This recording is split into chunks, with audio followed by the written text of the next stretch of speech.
Canelo had a great 5th round, and Terence Crawford knew he had to make a stand in this 6th round. That shot got Canelo's attention as Crawford's back was against the ropes. It's a good shot from Crawford, and that shot and that exchange allowed him to... Canelo had a great 5th round, and Terence Crawford knew he had to make a stand in this 6th round. That shot got Canelo's attention as Crawford's back was against the ropes.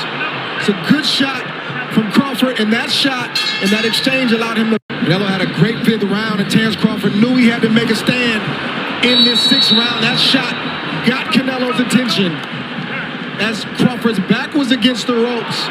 It's a good shot from Crawford, and that shot and that exchange allowed him to... Rowdy Nation TV, welcome back to the channel. He did it. He done it, guys. For all my boxing fans that watched the fight last night between Terence T. Bud Crawford and Canelo Alvarez, it was a very, very entertaining fight.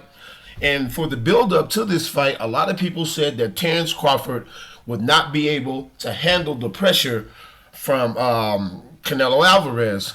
Quite to the contrary, he handled everything excellente, as they may say in Mexico. It was an excellent fight, an excellent performance that Terence T. Bud Crawford put on. I would say, dare say that Canelo may have won maybe 2 or 3 rounds out of that whole fight. But if you look at the scorecards, I think it was 2 judges had it 115, 113, and the other judge may have had it 116, 112. I could be wrong, but that's not indicative of what happened in that fight. It was a wash. It was a wash. Terence Crawford outboxed Canelo Alvarez, and not only outboxed, but stood in the pocket at times and took it to Canelo Alvarez. Man, it was a masterful performance.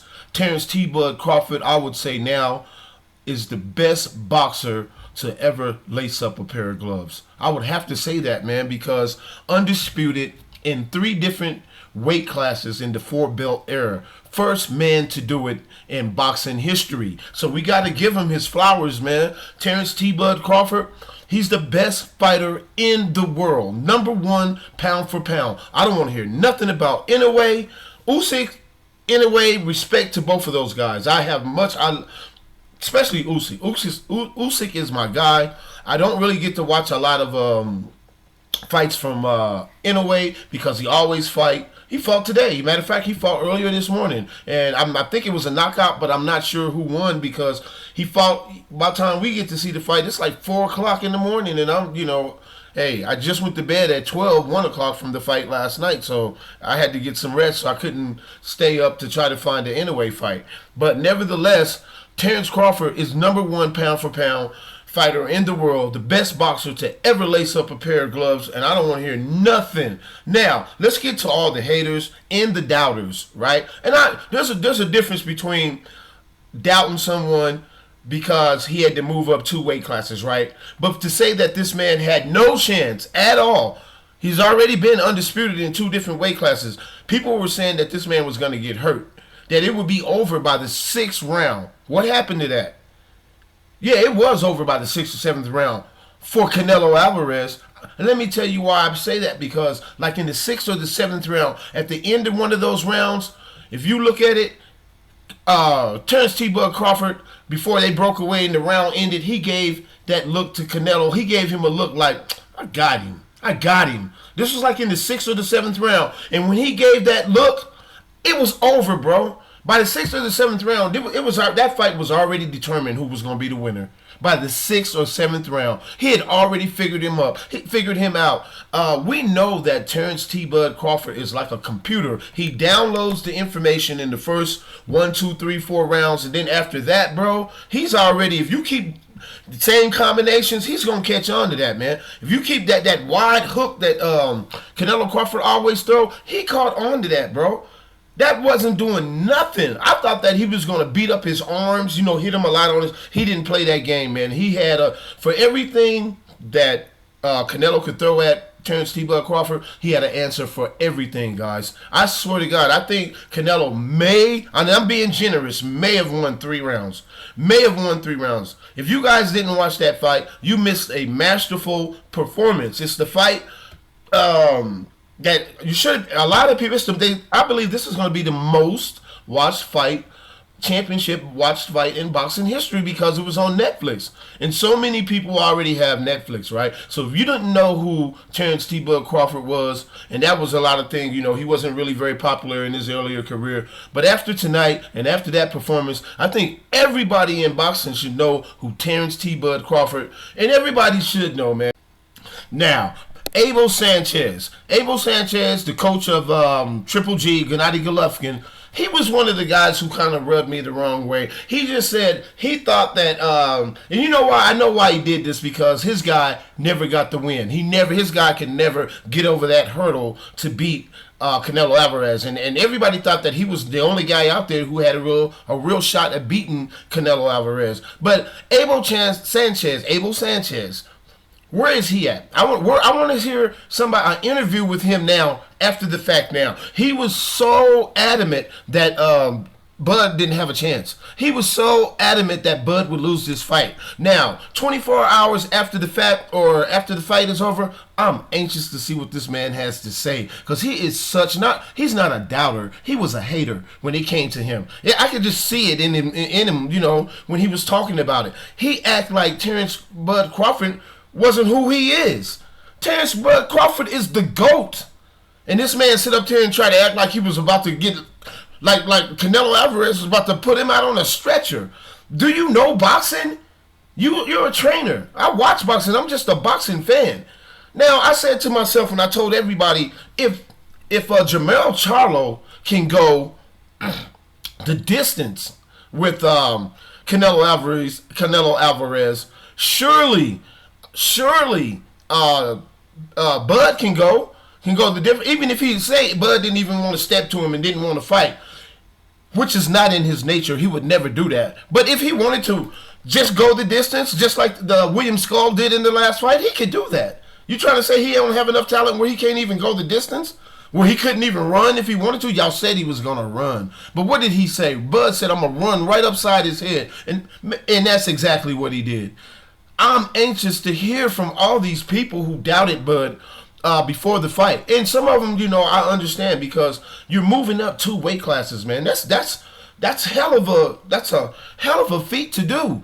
But now, after the fight is over and he did it and he done it, I want you guys to give him his flowers and tell him how much of a feat, how great he is, and how much of a feat he did, that he accomplished when he did that, because it was insurmountable. He couldn't do it before the fight, but now after the fight, everybody acting like it's not nothing, like he's not the number. I don't want to hear nothing about him not being number 1 GOAT, the number 1 boxer in the world, the best boxer who ever put on and lace up some gloves. In a way, I'm sorry, he can't hold a candle to Terrence Crawford.